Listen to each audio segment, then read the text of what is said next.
സലു കിച്ചണിലേക്ക് സ്വാഗതം.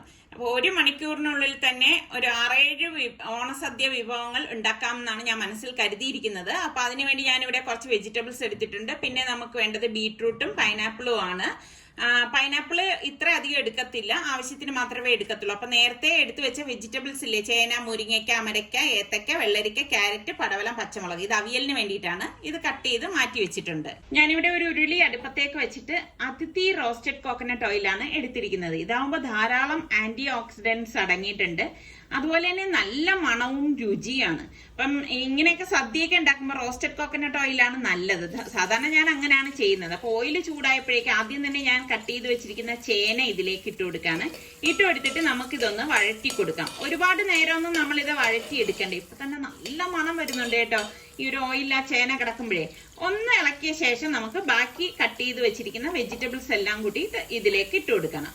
ഇട്ട് കൊടുത്ത ശേഷം നമുക്കിനി ഇതൊന്ന് ഇളക്കി കൊടുക്കണം. അപ്പൊ അത് അടി ചേർത്ത് വേണം നമ്മളിത് ഇളക്കി എടുക്കാനുള്ളത്. അപ്പൊ ഇത് അവിയലിനുള്ള വെജിറ്റബിൾസ് ആണ് കേട്ടോ. അതുകൊണ്ടാണ് നമ്മളിത് നീളത്തില് അരിഞ്ഞെടുക്കുന്നത്. ഓരോ വിഭവങ്ങൾ ഉണ്ടാക്കുമ്പോൾ ഓരോ രീതിയിലാണ് നമ്മൾ വെജിറ്റബിൾസ് ഒക്കെ കട്ട് ചെയ്ത് എടുക്കുന്നത്. അപ്പൊ ഇതൊന്ന് വേകാനായിട്ട് നമുക്ക് മൂടി വെച്ചു കൊടുക്കാം. ഇപ്പോഴും വെള്ളമൊന്നും ചേർത്തിട്ടില്ല കേട്ടോ. അതിനുശേഷം ഒരു 2 മിനിറ്റിന് ശേഷമാണ് മൂടി തുറന്നിട്ട് ഞാൻ ഇതിലേക്ക് 1 കപ്പ് വെള്ളം ഒഴിച്ചു കൊടുക്കുന്നത്.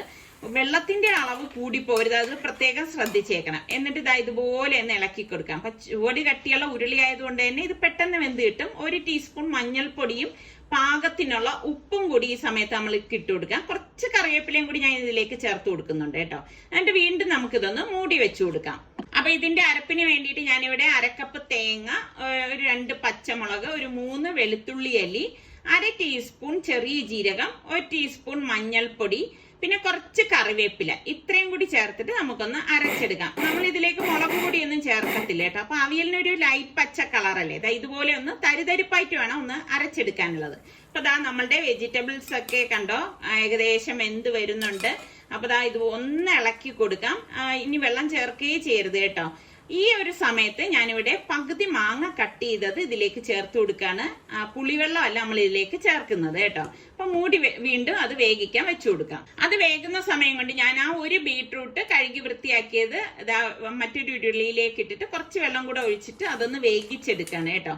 ഇങ്ങനെ വേവിച്ചെടുക്കുമ്പോൾ നമുക്ക് പെട്ടെന്ന് ഇത് റെഡിയാക്കി എടുക്കാൻ പറ്റും. അപ്പൊ നമ്മൾ സദ്യവട്ടമൊക്കെ ഉണ്ടാക്കുമ്പോൾ ഇതുപോലെ ഉരുളിയിലൊക്കെ ഉണ്ടാക്കി എടുക്കുമ്പോൾ പ്രത്യേക ടേസ്റ്റ് ആണ് കേട്ടോ. ഉരുളി ആകുമ്പോഴേക്കും നല്ല ചുവട് കട്ടി ഉണ്ടാവും. അതൊന്ന് വെന്ത ശേഷം ഞാൻ ഇതൊന്ന് മാറ്റുവാണ്. അപ്പൊ ഇതിന്റെ അരപ്പിന് വേണ്ടിയിട്ട് ഞാനിവിടെ 1/4 കപ്പ് തേങ്ങ, 2 പച്ചമുളക്, 1/4 ടീസ്പൂൺ ചെറിയ ജീരകം, ഇത്രയും കൂടി ചേർത്ത് തരിതരിപ്പായിട്ട് ഇതുപോലെ ഒന്ന് ആദ്യം ക്രഷ് ചെയ്ത് കൊടുക്കാം. അതിനുശേഷം നമുക്ക് വെള്ളം ഒഴിച്ചിട്ട് നല്ലതുപോലെ ഒന്ന് അരച്ചു കൊടുക്കാം. അപ്പൊ ഇതാണ് ഈ ബീട്രൂട്ടിന്റെ അരപ്പെന്ന് പറയുന്നത്. അപ്പൊ ഞാൻ ദാ ഇവിടെ അരച്ചെടുത്ത് വെച്ചിട്ടുണ്ട്. അപ്പൊ ഇനിയിപ്പൊ നമുക്ക് ഈ വെന്തിരിക്കുന്ന ബീട്രൂട്ട് ഉണ്ടല്ലോ അതൊന്ന് തണുത്തിട്ടുണ്ട് കേട്ടോ. അപ്പൊ ഒരു ഗ്രേറ്റർ ഉപയോഗിച്ച് ഒന്ന് ഗ്രേറ്റ് ചെയ്ത് കൊടുക്കാം. അപ്പൊ ഇത് ഗ്രേറ്റ് ചെയ്തെടുക്കുമ്പം പെട്ടെന്ന് നമുക്കിത് ജോലി എളുപ്പമാവും കേട്ടോ. അപ്പൊ ദാ ഇതെല്ലാം ഞാനിവിടെ ഗ്രേറ്റ് ചെയ്ത് എടുത്തിട്ടുണ്ട്. ഒരു 8-10 പേർക്കൊക്കെ ഈ ഒരു ബീട്രൂട്ട് മാത്രം മതി കേട്ടോ. എന്നിട്ട് ഞാൻ ദാ ഒരു ഉരുളിയിലേക്ക് മാറ്റിയിരിക്കുകയാണ്.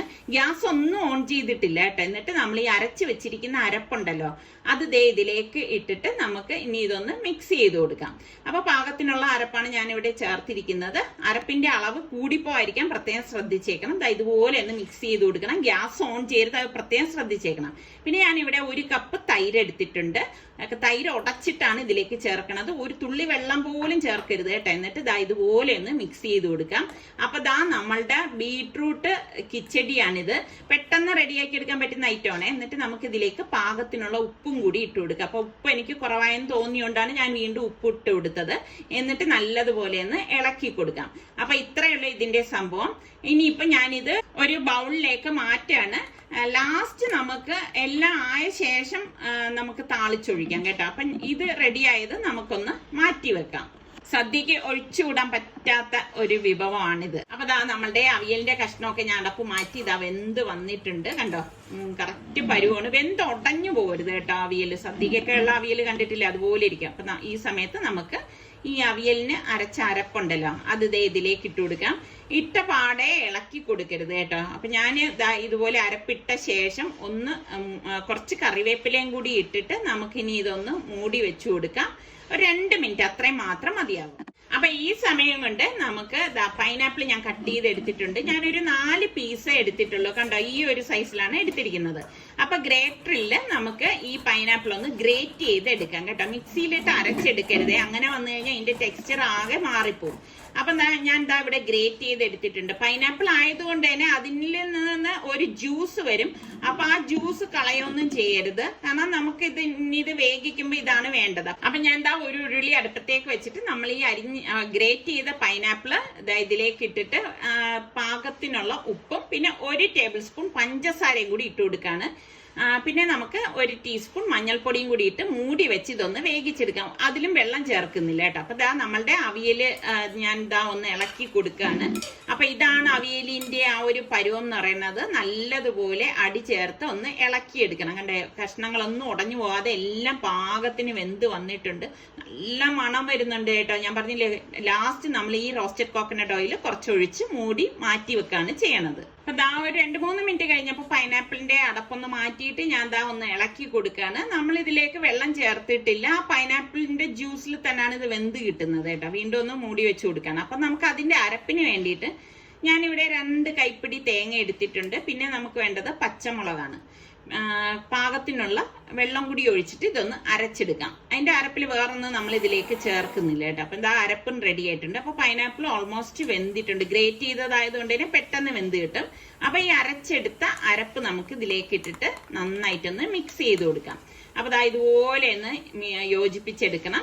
അതൊന്ന് ഡ്രൈ ആയ ശേഷം ഞാനിവിടെ ഗ്യാസ് ഓഫ് ചെയ്തിട്ടുണ്ട്. തണുത്തിട്ടാണ് നമ്മൾ ഇതിലേക്ക് 1 കപ്പ് തൈര് ചേർത്ത് കൊടുക്കുന്നത്.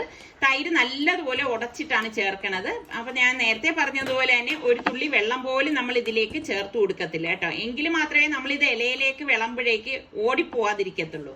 അപ്പൊ നമ്മളുടെ മധുര കിച്ചടി ഇവിടെ റെഡി ആയിട്ടുണ്ട്. അപ്പൊ അതും ഞാൻ മറ്റൊരു ബൗളിലേക്ക് മാറ്റിയിരിക്കുകയാണ്. താളിപ്പെല്ലാം നേരത്തെ പറഞ്ഞ പോലെ ഒരുമിച്ച് നമുക്ക് താളിച്ചൊഴിക്കാം. അടുത്തത് നമുക്ക് വെള്ളരിക്ക പച്ചടിയാണ് ഉണ്ടാക്കാനുള്ളത്. ഞാൻ 2 പീസ് വെള്ളരിക്കയാണ് അതിന്റെ നടുവിലെ കുരുവെല്ലാം കളഞ്ഞ ശേഷം എടുത്തത്. അതും നമുക്കൊന്ന് ഗ്രേറ്റർ ഉപയോഗിച്ച് ഗ്രേറ്റ് ചെയ്തെടുക്കാം. ഇങ്ങനെ നമ്മൾ ഗ്രേറ്റ് ചെയ്തൊക്കെ എടുക്കുമ്പോൾ പെട്ടെന്ന് ജോലി കഴിയും കേട്ടോ. അപ്പൊ വെള്ളരിക്കയിൽ ഈ വാട്ടർ കണ്ടന്റ് കൂടുതലുണ്ട്. അതുകൊണ്ട് തന്നെ നമ്മള് ഈ വെള്ളരിക്ക ഒന്ന് ഗ്രേറ്റ് ചെയ്ത ശേഷം നല്ലതുപോലെ ഒന്ന് പിഴിഞ്ഞെടുക്കും. കൈകൊണ്ട് ഒന്ന് പിഴിഞ്ഞെടുത്താൽ മാത്രം മതിയാവും കേട്ടോ. കണ്ടോ, നല്ലതുപോലെ വാട്ടർ കണ്ടന്റ് ഉള്ളത് കൊണ്ടാണ്. അപ്പോൾ നമ്മൾ പച്ചടി ഉണ്ടാക്കുമ്പോഴേക്ക് ഇത് ഇരുന്ന് കഴിഞ്ഞാൽ വല്ലാതെ ലൂസായി പോകും. അതുകൊണ്ടാണ് നമ്മൾ ഇത് പിഴിഞ്ഞെടുക്കുന്നത്. അപ്പൊ ഈ പിഴിഞ്ഞ വെള്ളരിക്ക ഞാൻ ഒരു ഉരുളിയിലേക്കൊന്ന് മാറ്റി കൊടുക്കാണ് കേട്ടോ. അപ്പൊ ഗ്യാസ് ഒന്നും ഓൺ ചെയ്ത് വെച്ചിട്ടില്ല. ഇതിപ്പോ നമ്മൾ റോ ആയിട്ടാണ് ഉണ്ടാക്കുന്നത്. അപ്പൊ അതിന്റെ അരപ്പിന് വേണ്ടിയിട്ട് വീണ്ടും ഞാൻ മിക്സിയുടെ ജാറിലേക്ക് 2 കൈപ്പിടി തേങ്ങ, 1 ടീസ്പൂൺ കടുക്, 1/4 ടീസ്പൂൺ ചെറിയ ജീരകം, പിന്നെ 2 പച്ചമുളക് ഇതുപോലെ മുറിച്ചിട്ട് കൊടുത്ത ശേഷം ഒന്ന് തേങ്ങ അരച്ചെടുക്കും.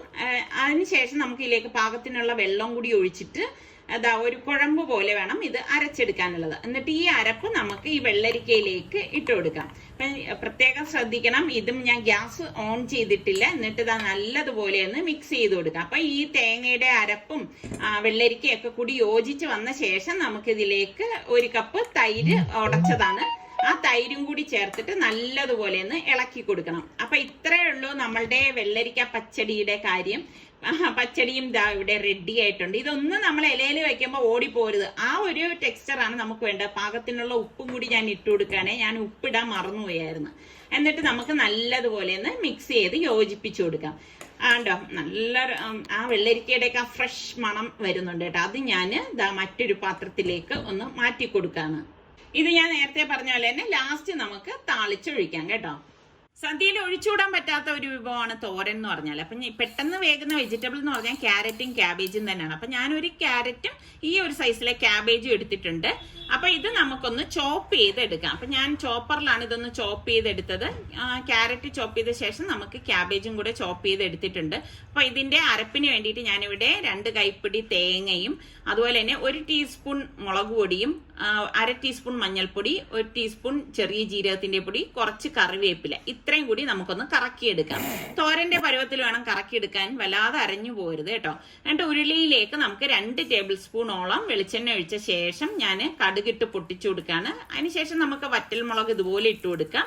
വറ്റൽമുളക് ഒന്ന് മൂത്ത ശേഷം കുറച്ച് കറിവേപ്പിലയും കൂടി ഇട്ടിട്ട് നമ്മൾ ഈ ചോപ്പ് ചെയ്ത് വെച്ചിരിക്കുന്ന വെജിറ്റബിൾസ് ഇല്ലേ, അതും കൂടി നമുക്ക് ഇതിലേക്ക് ഇട്ട് കൊടുക്കാം. ഇട്ടുകൊടുത്ത ശേഷം നല്ലതുപോലെ നമുക്കിനി ഇതൊന്ന് ഇളക്കി കൊടുക്കാം. അപ്പൊ ഞാൻ നേരത്തെ പറഞ്ഞതുപോലെ തന്നെ ചുവട് കെട്ടിയുള്ള പാത്രങ്ങൾ നമ്മൾ എടുക്കുകയാണെങ്കിൽ നമുക്കെല്ലാം പെട്ടെന്ന് റെഡിയായി കിട്ടും, അടിക്ക് പിടിക്കത്തുമില്ല.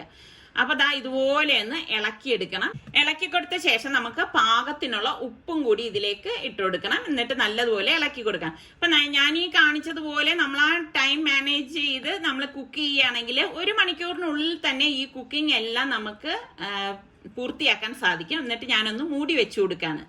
അപ്പൊ ഈ സമയത്ത് ഞാൻ അവിയലിന് എടുത്തതിന്റെ ബാക്കി മാങ്ങ ഇവിടെ ഇരിപ്പുണ്ടായിരുന്നു. അപ്പൊ ആ മാങ്ങ ഞാൻ ആ തോലൊക്കെ ഒന്ന് ചെത്തി എടുക്കുകയാണ്. തോല് ചെത്തി എടുത്ത ശേഷം ഇനിയിപ്പൊ ഞാൻ ഈ മാങ്ങ ഒന്ന് കഴുകി എടുത്തോണ്ട് വന്നിട്ട് ഇതൊന്ന് ഗ്രേറ്ററിൽ ഗ്രേറ്റ് ചെയ്ത് എടുക്കുകയാണ് കേട്ടോ. അപ്പൊ എളുപ്പത്തിൽ റെഡിയാക്കാൻ പറ്റിയ ഒരു അച്ചാറാണ് ഞാൻ തയ്യാറാക്കുന്നത്. അപ്പൊ ഇതുപോലെ ഒന്ന് ഗ്രേറ്റ് ചെയ്തെടുക്കാം. അപ്പം ഇന്ന് എല്ലാം ഗ്രേറ്റർ ഉപയോഗിച്ചാണ് ഞാൻ ഈ കുക്കിംഗ് ഒക്കെ നടത്തിയിരിക്കുന്നത്. അപ്പൊ ഈ മാങ്ങ എല്ലാം ഞാനിവിടെ ഗ്രേറ്റ് ചെയ്ത് എടുത്തിട്ടുണ്ട്. അപ്പൊ ഈ സമയത്ത് ഞാൻ നമ്മളുടെ തോരൻ ഒന്ന് അടപ്പ് മാറ്റിയിട്ട് ഇതാ ഒന്ന് ഇളക്കി കൊടുത്തു. അപ്പൊ കറക്റ്റ് ആയിട്ട് നമ്മുടെ വെജിറ്റബിൾസ് ഒക്കെ വെന്ത് വന്നിട്ടുണ്ട്. അപ്പൊ ഇനിയിപ്പോ നമ്മള് ഈ അരച്ചു വെച്ചിരിക്കുന്ന അരപ്പുണ്ടല്ലോ, ആ അരപ്പ് ഇതിലേക്ക് ഇട്ടിട്ട് എല്ലാം ചേർത്തൊന്ന് മിക്സ് ചെയ്ത് കൊടുക്കാം. അപ്പം നിങ്ങൾക്ക് അറിയാമല്ലോ, ഇതാവുമ്പോ പെട്ടെന്ന് നമുക്ക് റെഡിയാക്കി എടുക്കാൻ പറ്റുന്ന ഒരു തോരനാണ്. ഇപ്പൊ ഇലയിലൊക്കെ വിളമ്പുമ്പം നല്ല ഒരു ഓറഞ്ച് കളറിലിരിക്കും ഈ ഒരു തോരൻ. അതുകൊണ്ടാണ് ഈ ഒരു തോരൻ ഞാൻ ചൂസ് ചെയ്തത്. അപ്പൊ അത് ഒന്ന് മൂടി മാറ്റി വെക്കാണ്. അപ്പൊ ഇതിനിടയിൽ ചോറ് റെഡി ആയപ്പോഴേക്ക് ഞാനൊന്ന് ഊറ്റിയെടുക്കാണ്. അപ്പൊ എപ്പോഴും സദ്യയൊക്കെ ഒരുക്കുമ്പോഴേക്ക് നമുക്ക് ചെമ്പാവരി ചോറ് തന്നെയാണ് നല്ലത് അല്ലെ. ഇലയിൽ വിളമ്പുമ്പം ഒരു പ്രത്യേക ടേസ്റ്റ് തന്നെയാണ് ഇതിന്. അപ്പൊ ദാ നമ്മളുടെ തോരൻ ഞാൻ 1 മിനിറ്റേ ആയിട്ടുള്ളൂ. ദാ ഒന്ന് അടപ്പ് മാറ്റി ഇളക്കി കൊടുക്കുകയാണ്. ഇത്രയേ ഉള്ളൂ സംഭവം. നമ്മളുടെ അടിപൊളി പെട്ടെന്ന് റെഡിയാക്കി എടുക്കാൻ പറ്റുന്ന നമ്മളുടെ ക്യാബേജ് ക്യാരറ്റ് തോരനും റെഡി ആയിട്ടുണ്ട്. ഇത്രയേ ഉള്ളൂ കേട്ടോ ഇതിന്റെ പണി. അപ്പൊ നമ്മൾ മാങ്ങ ഗ്രേറ്റ് ചെയ്ത് വെച്ചിരിക്കുന്നതിലേക്ക് ഞാൻ ദാ കാശ്മീരി ചില്ലി പൗഡർ 2 ടീസ്പൂൺ ചേർത്ത് കൊടുക്കാണ്. അതുപോലെ തന്നെ കായപ്പൊടിയില്ലേ, കായപ്പൊടിയും ദാ ഇതുപോലെ ഇട്ട് കൊടുക്കാണ്. പിന്നെ വേണ്ടത് ഉലുവാപ്പൊടി, വറുത്ത് പൊടിച്ച ഉലുവാപ്പൊടി 1/4 ടീസ്പൂൺ, പാകത്തിനുള്ള ഉപ്പ്, ഇത്രയും കൂടി ചേർത്തിട്ട് നല്ലതുപോലെ തന്നെ മിക്സ് ചെയ്ത് കൊടുക്കും. ഇതിന് പ്രത്യേകിച്ചൊരു അളവും കണക്കും ഒന്നും ഇല്ല കേട്ടോ. ഇത് നമ്മൾ താളിച്ചൊഴിക്കുന്നുണ്ട്, അത് ലാസ്റ്റ് താളിച്ചൊഴിക്കാം. അപ്പൊ ഞാൻ അതൊരു ചട്ടിയിലേക്കൊന്ന് മാറ്റി കൊടുക്കാണ് കേട്ടോ. ചട്ടിയിലോ ബൗളിലോ നിങ്ങളുടെ ഏതാണോ സൗകര്യം അതിനനുസരിച്ചൊന്ന് മാറ്റി കൊടുത്താൽ മതി. അപ്പൊ ഇനിയിപ്പൊ നമുക്ക് ഇതെല്ലാം ഈ കറികളെല്ലാം ഒന്ന് താളിച്ചൊഴിക്കണം. അപ്പൊ ഞാൻ ഇതാ ഇവിടെ നമ്മളുടെ അതിഥിയുടെ റോസ്റ്റഡ് കോക്കനട്ട് ഓയിൽ തന്നെയാണ് ഒഴിച്ചു കൊടുക്കുന്നത്. അതിലേക്ക് നമുക്ക് കടുകിട്ട് പൊട്ടിച്ച ശേഷം വറ്റൽമുളകും കറിവേപ്പിലയും കൂടി ഇട്ട് കൊടുക്കാം. അപ്പൊ ഈ താളിച്ചത് നമ്മളുടെ പച്ചടിയിലേക്ക് ഒഴിച്ചു കൊടുക്കാണ്. അപ്പൊ നല്ല അടിപൊളി മണം വരികയാണ്. നമ്മളുടെ വെള്ളരിക്ക പച്ചടി കണ്ട ഫൈനൽ സ്റ്റേജ് ആയി. അതുപോലെ തന്നെ താളിച്ചത് നമ്മളുടെ ബീട്രൂട്ട് കിച്ചടിയിലേക്കും ഒഴിച്ചു കൊടുത്തിട്ടുണ്ട്. താളിച്ചൊഴിക്കുമ്പോഴാണ് ഇതൊക്കെ നല്ല സുന്ദരികളായി മാറുന്നത് കേട്ടോ. ഇനി നമ്മളുടെ പൈനാപ്പിൾ കിച്ചടിയിലേക്കും താളിച്ചത് ഒഴിച്ചു കൊടുക്കാണ്. താളിച്ചൊഴിക്കുമ്പോഴാണ് അടിപൊളി മണം വരുന്നത് കേട്ടോ. അപ്പൊ ഇനി നമ്മൾ മാങ്ങയിലേക്ക് ഒഴിക്കണത് നല്ലെണ്ണയാണ് കേട്ടോ. ഇപ്പൊ ഞാൻ നല്ലെണ്ണയാണ് ഒരു 3 ടേബിൾ സ്പൂൺ ഒഴിച്ചത്. ചൂടായ ശേഷം കടുകിട്ട് പൊട്ടിച്ച് നമുക്ക് വറ്റൽമുളക് പിന്നെ കറിവേപ്പില ഇത്ര ഇട്ട് കൊടുക്കണം. ഈ താളിച്ചത് നമുക്ക് മാങ്ങയിലേക്ക് ഒഴിച്ച ശേഷം ഒന്ന് മിക്സ് ചെയ്ത് കൊടുക്കാം. മറക്കരുത്, ഇത് നല്ലെണ്ണയാണ് നമ്മൾ ഉപയോഗിക്കുന്നത് കേട്ടോ. അപ്പൊ സദ്യക്ക് വേണ്ട 6 വിഭവങ്ങളും 1 മണിക്കൂറിനുള്ളിൽ തന്നെ നമ്മൾ ഇവിടെ റെഡിയാക്കി എടുത്തിട്ടുണ്ട്. തോരനും അവിയലും പിന്നെ അതുപോലെ തന്നെ നമ്മളുടെ പച്ചടിയും മാങ്ങ അച്ചാറും കിച്ചടിയും എല്ലാ ഐറ്റം ഉണ്ട് കേട്ടോ. അപ്പൊ ഇതാണ് ഞാൻ ഇന്ന് തയ്യാറാക്കിയ നമ്മളുടെ സദ്യവട്ടം എന്ന് പറയുന്നത്. ഇതിൽ ഏത് വിഭവമാണ് നിങ്ങൾക്ക് ഇഷ്ടപ്പെട്ടതെന്ന് കൂടി പറയണം. പിന്നെ സബ്സ്ക്രൈബ് ചെയ്യാത്ത ആരെങ്കിലും ഉണ്ടെങ്കിൽ സബ്സ്ക്രൈബ് ചെയ്യാൻ മറക്കരുത്. ഇഷ്ടപ്പെട്ട ഇപ്പൊ തന്നെ ഒന്ന് ലൈക്ക് ചെയ്തേക്കണേ, മറന്നു പോരുതേ. അപ്പൊ ഇതുകൊണ്ട് നമ്മളുടെ സദ്യയുടെ വിഭവങ്ങൾ അവസാനിച്ചിട്ടില്ല. അപ്പൊ ഇനിയുള്ള വിഭവങ്ങളുമായിട്ട് നമുക്ക് വീണ്ടും കാണാം. തീർച്ചയായിട്ടും നിങ്ങൾ കമന്റ് ചെയ്യാൻ മറന്നു വരുതേ. അപ്പോൾ എല്ലാവർക്കും ഞങ്ങളുടെ ഹൃദയം നിറഞ്ഞ അഡ്വാൻസ് ഓണാശംസകൾ.